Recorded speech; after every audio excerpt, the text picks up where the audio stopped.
What happens when you start scamming at a young age? Let's find out all the things that could go wrong and start with number 5, Frat Funds. Former University of Georgia student Syed Arbab used his frat house to run a hedge fund. Most of his clients were friends and family who Arbab was going to help make them a lot of money. Arbab's fund operated between May 2018 and May 2019 through his business entities Artis Proficio Capital Management and Artis Proficio Capital Investments. Arbab managed to raise at least $269,000 from only 8 investors for his fund based on his previous successes playing the stock market. The only real issue was that the hedge fund wasn't as much of a hedge fund as it was more of a Las Vegas fund that included gambling, liquor, hotels, Ubers, and interpretive dance shows. Arbab asked his friend, Connor Campbell, if he'd like to invest in the hedge fund. Campbell, being close with Arbab since high school, trusted him completely. Besides, Arbab already had some measure of success, so it seemed like a good bet. Campbell's first investment was only $5,000, but Arbab quickly convinced his friend to add an additional $1,500 with the promise of greater returns. But when it came time to pay out, Campbell only received a list of excuses. Arbab, being the cute little Ponzi scammer that he was, had actually been directing the investment funds towards payouts for earlier investors using applications like Cash App and Venmo to get the new investors to send the direct payments. Arbab had sold his investors on the fact that he was a University of Georgia graduate working on his master's degree in business administration. But the truth was that he hadn't even received his undergraduate degree. Yet he flaunted his wealth on social media as if he were the most successful trader there ever was, even posting about buying a new Corvette with cash. Arbab's posts caught his friends' attention, who were poor college students that would have loved some extra money. He seemed like the real deal, and solidified that belief by circulating a fictitious spreadsheet that touted how well his fund was performing. Arbab lied about the total investment funds he'd received from investors and promised high return rates that ranged from 22% to 56%, which he then used to entice further investments. Overall, Arbab scammed 117 investors out of roughly $1 million. Many of these investors were fellow students and friends. Arbab sold investors many lies. Aside from the astronomical return rates, he also promised the first $15,000 they invested would be risk-free, making the decision to invest an easy one. The appeal of the first $15,000 being risk-free meant that most investors spent less than $15,000. Many were nervous about the unpredictable market and expected to be paid back at least their principal investment. Arbab later admitted that he did not have the funds available to follow through on his promises, but he kept that knowledge to himself. The SEC filed a civil complaint against Arbab in June 2019, and he was quickly arrested. Arbab pleaded guilty to securities fraud and apologized to his victims. We're sure they felt much better after hearing it. In October 2020, U.S. District Judge C. Ashley Royal in Georgia gave him the maximum sentence of 5 years in prison. After his time in prison, he will have 3 years of supervised release. Additionally, he was ordered to pay $509,032 in restitution. Arbab and 5 friends were also accused of running what the SEC called, quote, a free riding scheme from May 2019 to January 2021. The group made over $2 million in false deposits from empty or underfunded bank accounts into trading accounts at 2 brokerages. The deposits provided the group with over $1.5 million in instant credits to be used for stock trades. The group then attempted to withdraw all trading profits before the brokerages could discover the insufficient funds and freeze the accounts. Arbab and the crew made gains of less than $8,000, but their underfunded or unfunded trades cost nearly $150,000 to the brokerages. Arbab allegedly started his free riding scam while he was literally under investigation for running his first scam. Say what you want about the kid. When it comes to scamming, he's a a little go-getter. Arbab's co-conspirators gave Arbab their brokerage account login information to allow him to personally engage in free riding on their accounts. Other times, Arbab instructed his friends in real time through text about how to free ride using their own accounts. Arbab allegedly conducted this scheme just before starting his prison sentence and was indicted while currently serving out his 5-year sentence. Number 4. The Transparent Scheme. Serial entrepreneur Justin Kimbrough started trading penny stocks when he was only 18 years old.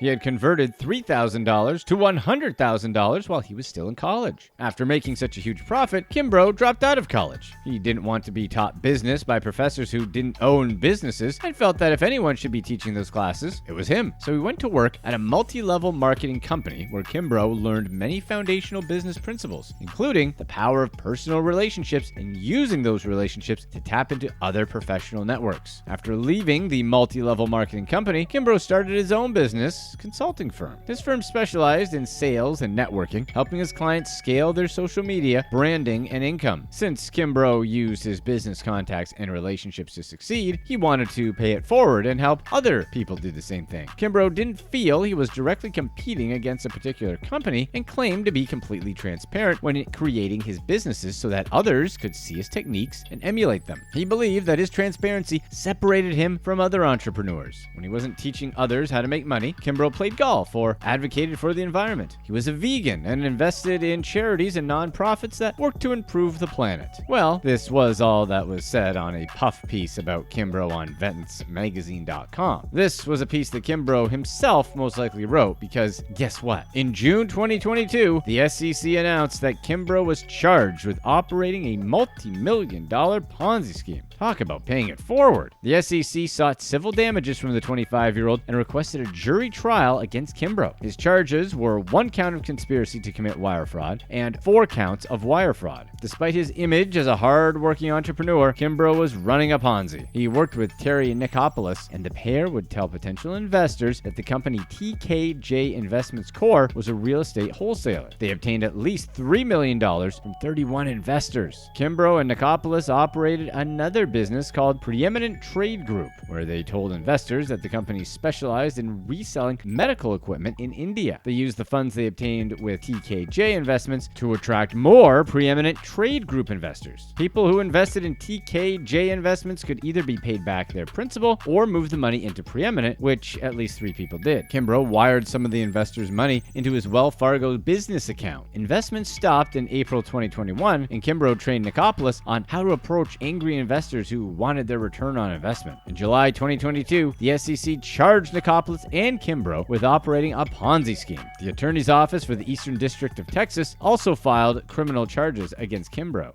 Number 3. Sales experience.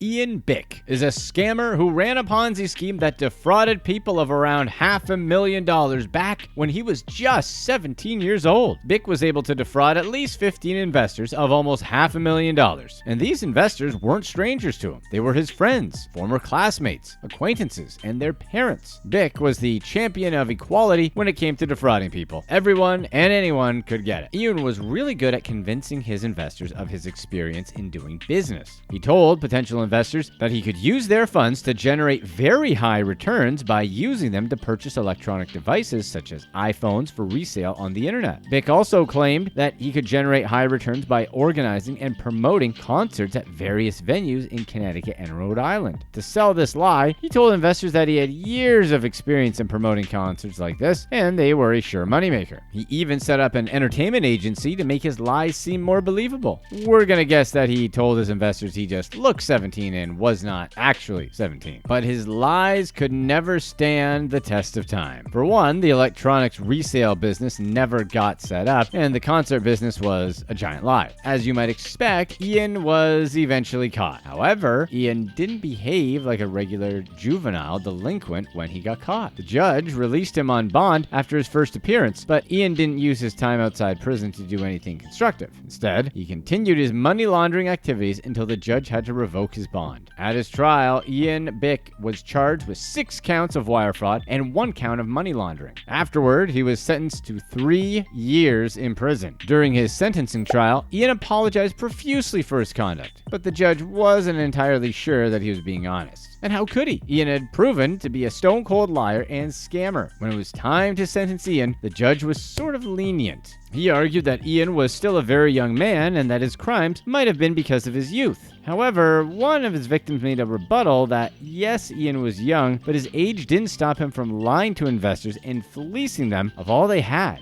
Bick got sent to timeout 3 years to think about what he did.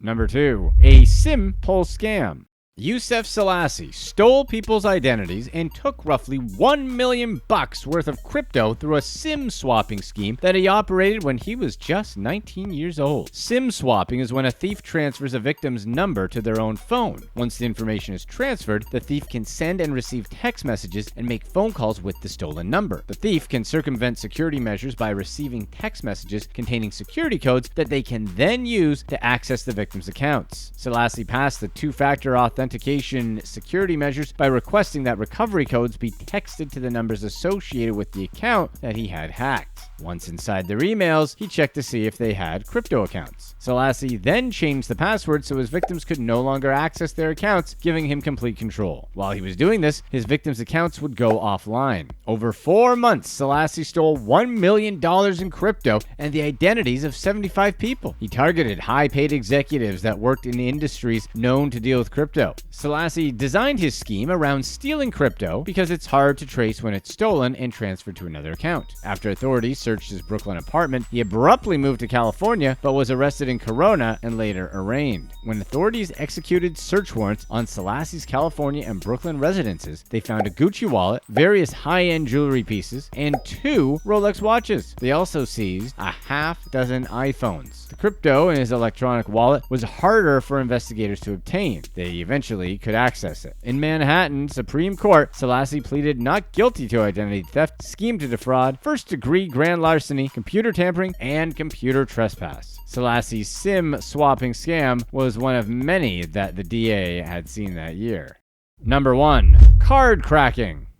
Rapper Young Ash used social media to lure her fans into a credit card scheme. Young Ash, whose real name is Ashley Batista, worked with 4 co-defendants on a card cracking scheme. A card cracking scheme is when scammers offer victims a fast and easy money-making opportunity, primarily through a direct message on social media. Scammers use posts where they brag about leading a luxurious lifestyle by sharing pictures of things like cash, luxury cars, and designer clothing. They claim they can help other people get rich too. Her single money is all about making money. In the song, Young Ash brags about being a millionaire and living a luxurious lifestyle. The subject matter and lyrics were groundbreaking, as if no one had ever done a song like that before. Her fans were likely really impressed by her lifestyle featured in the song. Young Ash had a substantial social media following and took to Snapchat to flaunt stacks of cash that she said she would give followers in exchange for their bank information. She also posted on Instagram, where she currently has around a little over 50,000 followers. On one of her Twitter posts, Ashley tweeted that if her followers were serious about making money, as opposed to people who are far less serious about making money, they should retweet her and she would DM them. She'd only look to scam someone that was at least 18 because, you know, she was responsible like that. She didn't want to scam any minors. Acting as a recruiter, once Bautista had a person's information, she worked with the scammers to forge checks and ATM cards they used to steal money from the victims. One of the other people involved in the scam was Gabriel Molina, who worked as a concierge at luxury Manhattan apartment building. He collected rent checks for the building and security, took pictures of them. Molina would then work with the rest of the people involved in the scam to create forgeries of the checks. They used the forged checks to deposit money into Bautista's fans' account and withdrew money using the fans' ATM cards. Justin Simon, Jared Bailey, and a third person who went by the name JD Glasses were in charge of picking up the ATM cards, depositing the checks, and withdrawing the money. Overall, the group stole $62,550. Authorities arrested Bautista and charged her with grand larceny. She appeared before a Manhattan Supreme Court when she pleaded not guilty and was released without bail. Did she ever get any actual jail or prison time? We couldn't find any information about her sentencing. Today, Young Ash is still making new music, and it looks like she's given up on her career in card cracking. Click to watch one of these next videos. Let us know in the comment section who you'd rather never have to deal with again. Fake business gurus ads trying to sell seminars or robocallers on your phone.